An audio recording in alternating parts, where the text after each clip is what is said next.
Pessoal, até a Globo News reconheceu que o Lula cometeu um erro gigantesco ao lidar com Donald Trump. Donald Trump é um estrategista, isso não é novidade para ninguém. E o Lula, ele é mais um bravateiro. Agora, se até a Globo News reconheceu o erro do Lula, é porque o erro foi feio.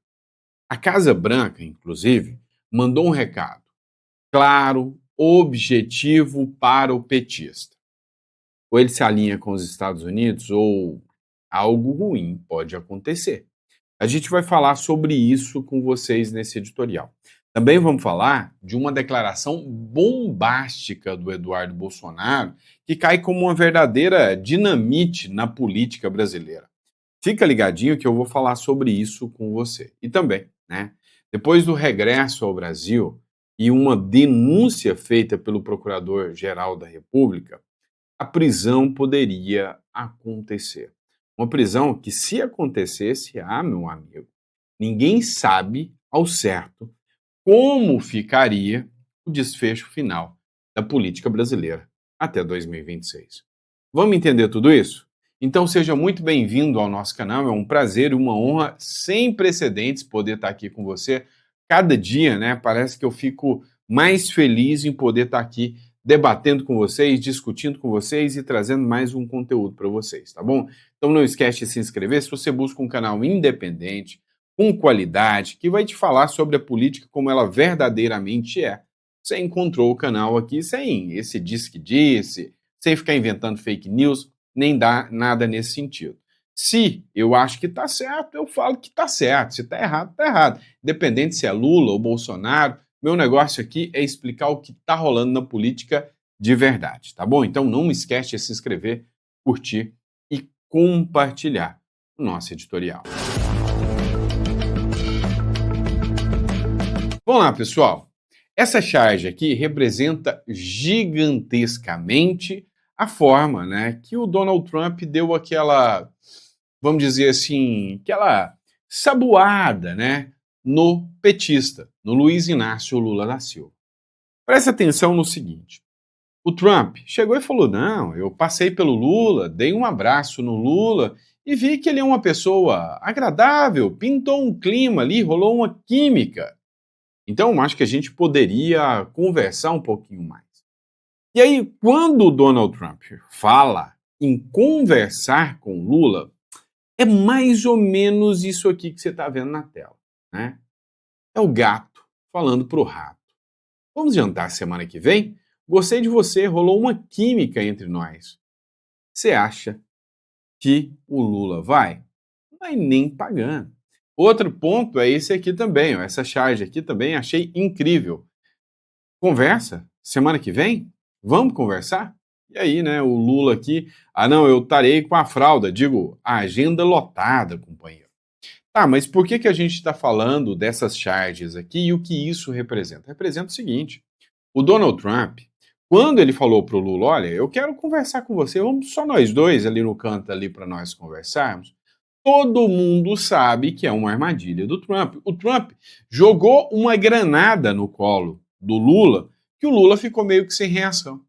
Se ele fala, opa, Trump, bora lá, vamos conversar, cara, o Trump vai pegar esse porrete e defenestrar o Lula. Veja o que ele fez com Zelensky, veja o que ele fez com o presidente da África do Sul. Então, se o Lula topa sentar frente a frente com o Trump, meu amigo, era tudo que o Trump quer, né? Agora, se o contrário, o Lula fala, não, companheiro, não posso, não quero falar, joga por terra, desmascara o Lula da seguinte forma: ué, Lula, você nunca quis conversar com o Trump, você tá aí com medinho mesmo. E é aí que entra a Globo News, aquela, né, que nunca mente, aquela perfeita emissora. Para a Globo News, Lula errou ao não usar a diplomacia para resolver a crise. Diz Kassab sobre o tarifaço dos Estados Unidos. E Edinho Silva rebate: não concordo com submissão de lideranças brasileiras aos interesses de Trump. Ora bolas. Era o Lula que falava que o Trump não queria conversar. A hora que o Trump fala, filho, vamos conversar? O Lula corre? Dá uma olhada nesse trecho aqui da Globo News. O senhor concorda que o presidente Lula agiu de maneira correta durante esse período todo? Eu pergunto isso para o senhor, que o senhor faz parte do governo Tarcísio de Freitas, o governador de São Paulo já foi muitas vezes crítico, já falou que o tarifaço tem correlação com a política externa feita pelo presidente Lula, e inclusive já foi muito criticado, inclusive pelos empresários paulistas até, por colocar o boné do Make America Great Again. O presidente Lula teve erros e acertos. Aí também tem uma questão ideológica. E que eu respeito as divergências ideológicas, afinal de contas, estamos numa democracia. Eu vejo uma parte do entorno do presidente Lula que entendeu essa disputa com os Estados Unidos uma janela de oportunidades para acentuar as relações com outros países. E com isso, talvez a gente tenha tido mais dificuldades na ação de conciliação com os Estados Unidos. É evidente que o Brasil está numa situação difícil, porque a agressão veio dos Estados Unidos, não é? Isso a gente tem que reconhecer. Mas talvez pudesse ter tido um esforço adicional de diálogo, não é? Em especial usando a nossa diplomacia. Eu acho que o governo do presidente Lula errou um pouco ao não usar a diplomacia e não usar, e que é muito competente, habilitada para essas crises, não é? Tem história reconhecida internacionalmente a diplomacia brasileira como de qualidade, como de excelência. Eu acho que se o presidente Lula errou, foi em especial na ausência da presença da diplomacia nessa articulação de tentar resolver essa crise. Ou seja, ficou escancarado o seguinte: o Lula não quer resolver nada. Se ele quisesse, ele tinha sentado frente a frente com o Donald Trump. Não sentou. Porque o Donald Trump já tinha dado o recado claro para o Lula. Lula, vem cá. A Casa Branca disse que o Trump fez um alerta para o Brasil. Se alinha com os Estados Unidos. A secretária de imprensa da Casa Branca, que é a Karoline Leavitt, ela reforçou nessa terça-feira a declaração feita pelo presidente norte-americano Donald Trump, que é do Republicanos, de que o Brasil fracassará sem os Estados Unidos. A fala do republicano e a publicação na rede social foram feitas na terça-feira. O presidente estadunidense afirmou na 80ª Assembleia Nacional da ONU que o Brasil está indo mal e só irá melhorar quando trabalhar em cooperação com os Estados Unidos. Sem nós, eles fracassarão, assim como outros fracassaram. Alguns encararam essa fala do Donald Trump como um tanto quanto, como que eu posso te dizer, de ego muito grande, né? Muito cheia de si. Nós brasileiros não precisamos de você. Só que isso é a teoria, essa é a ilusão, porque na realidade, sim, nós precisamos dos americanos muito, mas muito mais do que eles precisam da gente. Vamos lá, pessoal, vamos dar continuidade aqui ao nosso editorial. Dá uma olhada nessa matéria. Sóstenes Cavalcante, ele disse o seguinte: o líder do PL desafia Hugo Mota e dispara: não vamos deixar nenhum soldado para trás. Qual é o contexto dessa fala do Hugo Mota? Pois é, o PL, que é o partido do Bolsonaro, articulou para que o Eduardo Bolsonaro fosse lançado como líder da minoria. Era uma deputada que pegaria, mas ela abriu mão, a Caroline de Tônia abriu mão para que o Eduardo Bolsonaro pegasse. Ao pegar, a regra é que o líder ele não precisa ali cumprir presença na casa. É o que acontece já com vários outros líderes. Só que para tentar barrar isso, o Flávio Dino já deu uma decisão em um outro processo, o do Chiquinho Brazão, dizendo que não, que agora todo mundo tem que estar obrigatoriamente na casa. Até o próprio, né?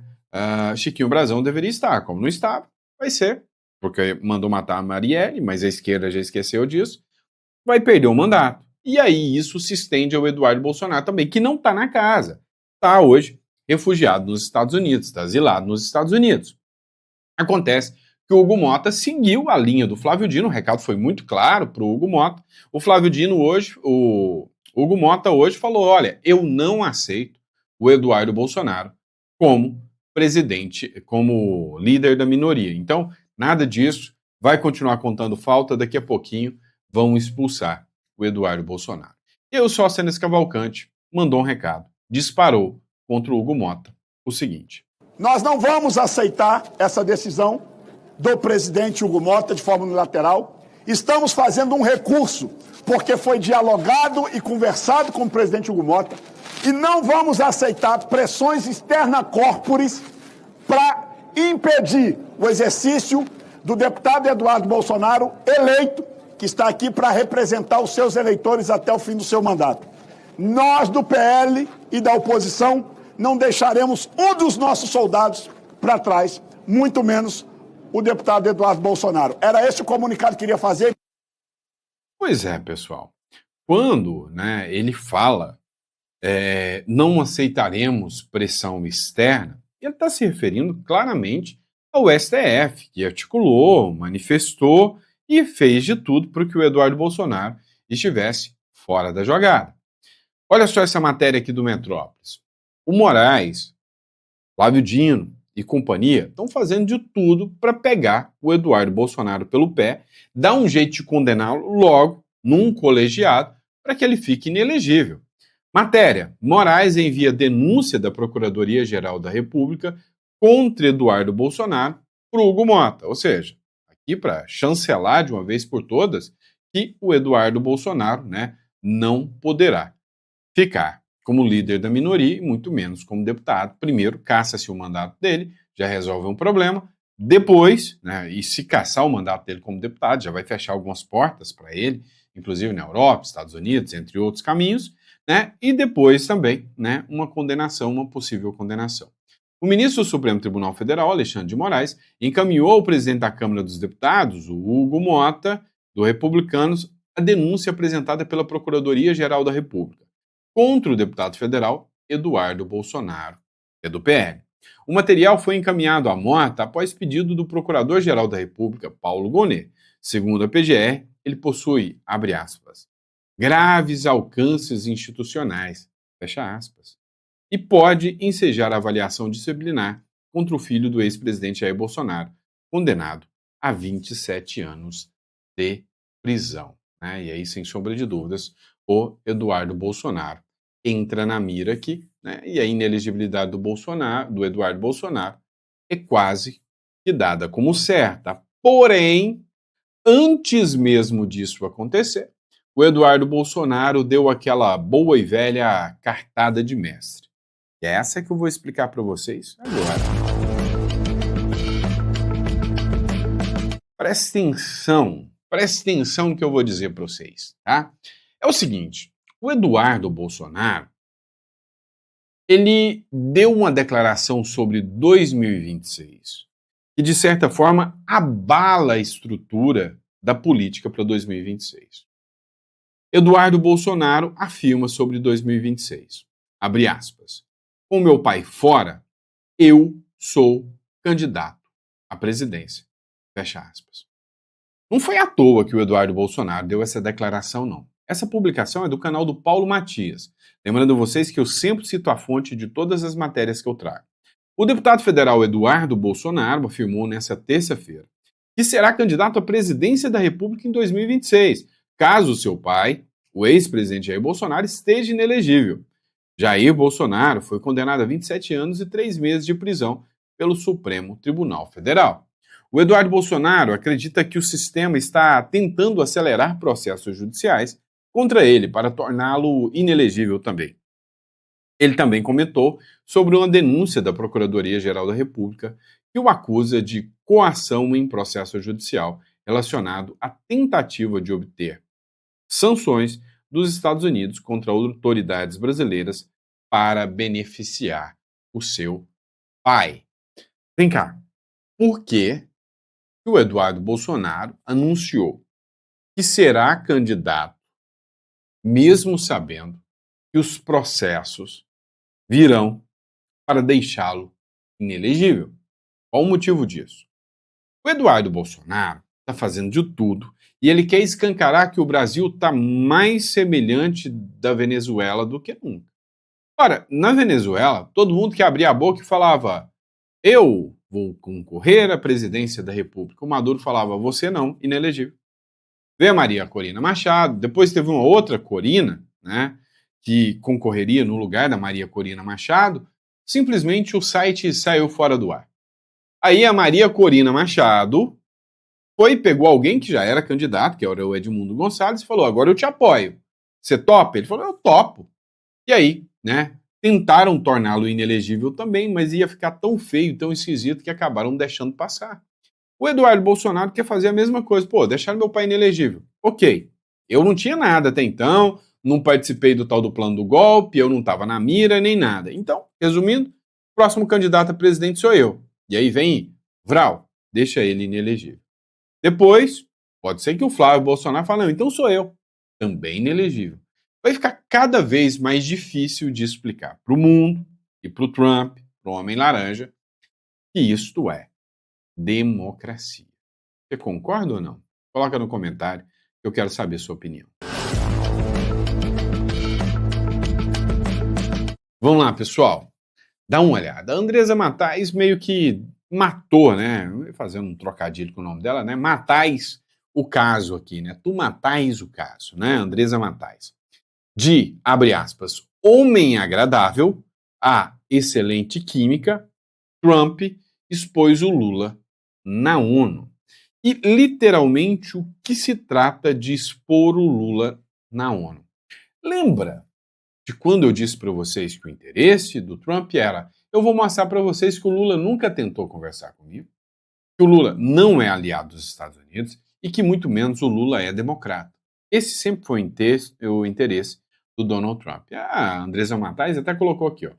Ridícula, motivo de risada, terrível, horroroso, patética, piada, desastre, golpe, pura besteira, burra, incompetência, censura, repressão, perseguição política, assassinos e traficantes. Quando você lê isso aqui, parece até que estão descrevendo a esquerda, não é? Pois é isso que o Trump fez mesmo, né? Ele falou tudo isso aqui da esquerda. E aí ela falou, ao mesmo tempo, o Trump mostrou ao mundo o que é ter uma autoestima de milhões. Tem uma campanha que diz, abre aspas, o Trump estava certo sobre tudo. Eu não quero me gabar muito, mas é verdade. Eu tenho estado certo sobre tudo, informou o Donald Trump. E aí, o Donald Trump acabou expondo o Lula, né, e foi o caso que deu uma repercussão muito grande, porque o próprio Donald Trump, né, ele expôs de forma, sabe, um tanto quanto, vamos dizer assim, sutil, dizendo que tem uma química, que é um cara muito tranquilo, não, eu gostei do Lula, né, mas mesmo assim mostrou que o Lula não tem coragem de encará-lo frente a frente. O Trump, ele poderia ter feito um discurso raivoso, anti-Lula, para mostrar para todo mundo que o Trump é movido pelo ódio contra o Lula e que não existe perseguição nenhuma contra o Bolsonaro. O Trump agiu ao contrário. Ele falou, olha, o Lula é um homem amistoso, um homem que rolou uma química, eu gosto dele, gosto de negociar com pessoas que eu gosto. Então, Lula, vamos negociar.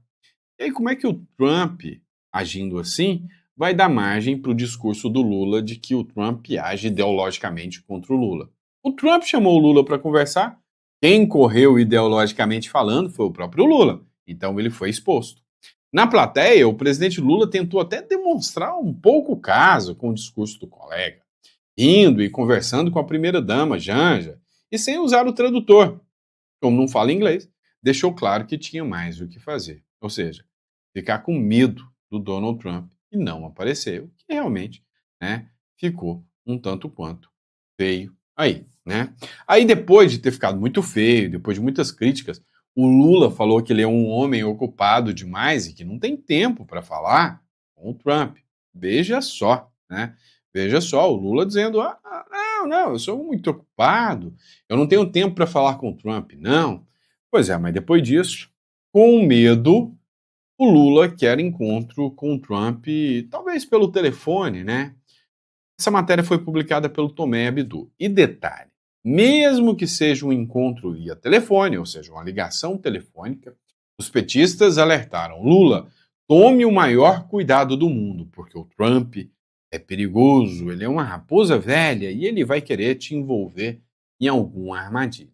Escuta só. agendas aqui são muito corridas, ele falou que essa conversa deve ser por telefone. Mas eu tenho algumas apurações aqui de bastidores também sobre por que essa conversa seria por telefone. Eu conversei com diplomatas, com fontes do governo que estão circulando por aqui, todos pegos com muita surpresa com esse tom de Donald Trump, que não foi mudado radicalmente, porque ainda assim ele falou sobre perseguição, ele falou sobre tarifas, mas que ele fez ali um afago no presidente Lula. Então começou até mesmo um rebuliço ali entre a diplomacia, as fontes do governo, para tentar entender os próximos passos. E aí o que eles falaram é que eles precisam avaliar com muito cuidado o formato desse encontro entre o presidente Lula e o presidente Donald Trump, que agora se revela uma conversa que deve acontecer na semana que vem por telefone, porque justamente se fosse um encontro presencial, por exemplo, isso poderia significar dar um palco para que Trump desse um show, foi o que disse um interlocutor do governo Lula. Então havia até uma especulação de se esse encontro poderia já acontecer agora, nessa semana de alto nível aqui em Nova York. Aí um diplomata falou, mas onde aconteceria? Seria onde Trump está hospedado, na Trump Tower? Seria na ONU? Seria um encontro presencial? E aí ele falou, o governo não quer dar palco para Trump dar mais um show e fazer um espetáculo político. Pois é, não quer dar palco para fazer mais um show e um espetáculo político. Você sabe como é que chama isso? Medinho, né? Medo. Vamos lá. Governo brasileiro teme que conversa com Trump possa virar uma humilhação para o Lula.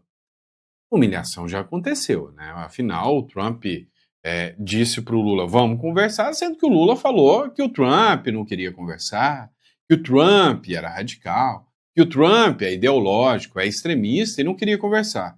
Então o Trump falou, não, que isso, gosto de você, Lula, vamos conversar. E o Lula disse, não, quem não quer conversar agora sou eu. Integrantes do governo de Luiz Inácio Lula da Silva viram o gesto de Donald Trump como uma vitória para o brasileiro, mas temem que o americano use o diálogo entre os dois como uma forma de pressionar e até humilhar o líder petista, a exemplo do que já fez com líderes europeus na Casa Branca, né, pessoal? No próximo bloco a gente vai falar de uma coisa bem polêmica aqui, dessa figura aqui que é muito conhecida no cenário político. Paulo Bilinski. Vocês estão preparados? Bora lá então. Vamos lá, pessoal. Paulo Bilinski causou uma polêmica gigantesca. Ele participou de um podcast. Nesse podcast, ele falou o seguinte, ei, peraí, tem uma ideia que eu apoio e apoio muito. Que tal a gente dividir o Brasil entre o Brasil do Norte e o Brasil do Sul? O apresentador ficou incauto, falou, não, mas aí não pode, não podemos fazer isso. E o Paulo Bilinski falou, não, mas podemos sim, eu quero fazer isso. O que você acha? A gente podia fazer Brasil do Norte e Brasil do Sul para ver qual que fica melhor. Aí você pega Centro-Oeste, Sudeste e Sul, é o Brasil do Sul. E aí você pega Norte e Nordeste e é o país do Norte. Pois é, foi isso que aconteceu. Vamos dividir o Brasil? A gente recorta Norte e Nordeste, passa a ser o Brasil do Norte, e todos os estados do Centro-Oeste, Sudeste e Sul passam a ser o Brasil do Sul, propôs o deputado bolsonarista, para surpresa do entrevistador, Júnior Master. Pois é, isso causou uma polêmica gigantesca. E aí eu te falo, o peixe morre pela própria boca.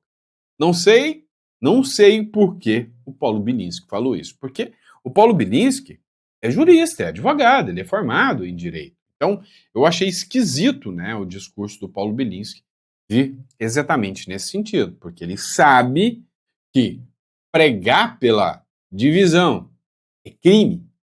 E aí, é dar mais bandeira para qualquer coisa que eles falarem, querer caçar o mandato do cara, né? Ou seja, você não pode atentar contra o pacto federativo, ou seja, a união dos estados. E ele sabe disso. E aí fala uma coisa dessa.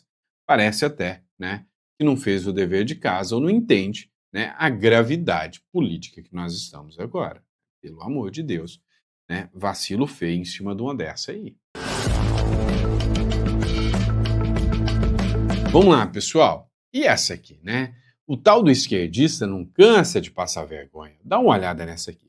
O Petro acusa o Donald Trump de ser cúmplice do genocídio lá em Gaza. Olha só o que falou o Petro aqui. Trump no solo deja que caigan misiles contra los jóvenes en el Caribe. O Trump não está só deixando cair mísseis contra os jovens no Caribe, e aqui ele está referindo, né, aos 2 ou 3 barcos abatidos pelo Donald Trump. E aí o Petro falou, não se mata traficantes, não se pode fazer isso, são só jovens trabalhadores. No solo encarcela y encadena migrantes, Não só encarcera e encaminha os imigrantes, sino que permite que lancen misiles contra niños, jóvenes, mujeres y viejos en Gaza. também permite que se lancem mísseis contra meninos, jovens, mulheres e velhos lá em Gaza. Se hace cómplice del genocidio É um cúmplice do genocídio, porque es genocidio y hay que gritarlo una y otra vez. porque é sim, genocídio, e a gente tem que gritar isso uma e outra vez. Este recinto es testigo mudo y Esse recinto é um testemunho mudo cómplice de un genocidio e cúmplice de um genocídio en el mundo de hoy. no mundo de Cuando hoje, creíamos quando acreditávamos que era somente, né, propriedade do Hitler. que era solo propiedad de Hitler. Trump no habla de democracia, O Trump não fala de democracia, no habla de crisis climática, não fala de crise climática, no habla de vida, solo não fala de vida, só ameaça e mata. amenaza y mata y deja matar a decenas de miles. E deixa matar dezenas de milhares. Pois é, né? O que você acha? Né? Um texto desse aqui, né? Vamos dizer de passagem, né? Uma fala dessa aqui, lá na ONU, não cai bem, né? Não cai bem. E aí entra, né, no discurso dessa turma aqui meio radical, né? Líder do Irã, inclusive, prometeu continuar enriquecendo urânio e provocou o Donald Trump. Cara, o mundo tá mirando o tal do Donald Trump, o homem laranja. Eu vou te falar uma coisa. Ou o Donald Trump, nesse mandato, ou ele se ferra de vez, porque se a esquerda voltar no poder, cara, eles vão mandar o Donald Trump pro paredão mesmo, é bem a cara da esquerda. Agora, se ele prospera, consegue levantar a economia americana e consegue impor regra no jogo, meu amigo, vai se tornar um homem imbatível, né? Vai ser até meio assustador os poderes que esse cara terá. Líder do Irã promete continuar enriquecendo urânio e provoca Trump. Pode esperar que logo tem bala caindo lá no Irã, né? O líder supremo do Irã, o Ayatollah Ali Khamenei, disse que o país não vai parar de enriquecer urânio e prometeu uma lição ao presidente dos Estados Unidos, Donald Trump. A declaração ocorreu nesta terça-feira, enquanto líderes mundiais se reúnem em Nova York na 80ª Assembleia Geral da ONU. Abre aspas aqui. Não vamos desistir do enriquecimento de urânio. Vamos continuar, disse o mandatário do Irã. Abre aspas. O povo iraniano vai dar uma lição em Trump, ou em qualquer outro que queira tirar o enriquecimento de nós. Nosso programa nuclear não pode ser eliminado por bombardeios. Não vamos nos render às exigências, completou o líder do Irã. Né? Cada um com a sua loucura, né? Eu, sinceramente, se eu fosse um presidente de algum país, a última coisa que eu ia querer é ser inimigo. Ou da Rússia, ou da China, ou do próprio Donald Trump. Né? Eu ia ficar na minha, aplicando a política de neutralidade e falar, tô aqui. Quem quiser comprar e vender, tamo junto. Mas eu não vou falar mal de ninguém, não sou besta. Pois é, que pena, né? Que não é o modus operandi do atual presidente. Vamos lá, pessoal. Notícia importantíssima aqui. E aí eu te pergunto, seria um efeito prático, né, das mudanças que estão acontecendo? Ou seja, seria um efeito da Magnificat? Não é bem assim não, né? Porque mais cedo ou mais tarde a lei tem que ser cumprida. A Procuradoria-Geral da República é favorável à progressão de Daniel Silveira para o regime aberto. Né? O negócio é que se ele for no hospital de novo, eles mandam ele para o fechado de novo. A Procuradoria-Geral da República se manifestou nesta terça-feira a favor de que o deputado Daniel Silveira, ex-deputado, passe do regime semiaberto para o aberto.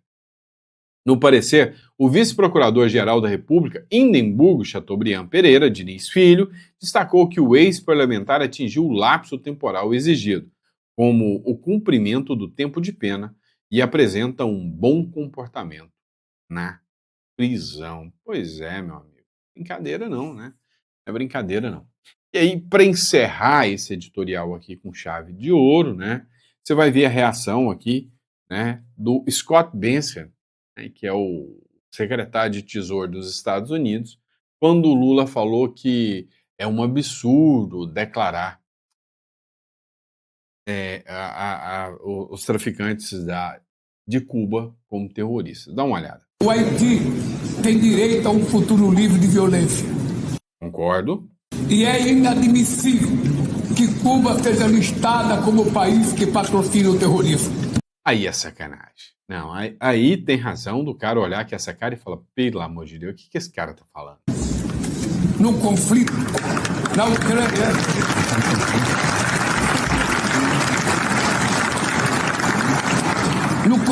Ucrânia, todos já sabemos. Pois é, né? Eu acho que ninguém entendeu o que o Lula falou, por isso que aplaudiram, né? Só pode, né? Não tem cabimento, né? Mas enfim, esse foi o nosso editorial primeiro, né? Esse foi o Café com Política. Muito obrigado pela confiança. Hoje, dia 24 de setembro de 2025. Prazer enorme, honra enorme estar aqui com vocês. Que Deus te dê uma mesa farta, repleta de bênção, que o seu café da manhã sempre esteja farto, né? Ó, pessoal, recadinho rápido. O Brasil tá ficando uma loucura, se você já não aguenta mais, clica aqui na descrição ou aqui, tá? E entra em contato com o nosso escritório, marca uma consultoria aí para você entender um pouquinho mais sobre o Uruguai, tá? O Uruguai realmente é um país que vem apresentando números muito satisfatórios, é rápido de você tirar uma cédula, é barato e você consegue tirar essa cédula mesmo sem precisar morar lá no Uruguai. Abrir uma conta bancária em dólar, numa outra jurisdição que respeita a lei, bem diferente do que você está vendo aqui na República Tupiniquim. Tá bom? Grande abraço, fica com Deus e até o próximo editorial.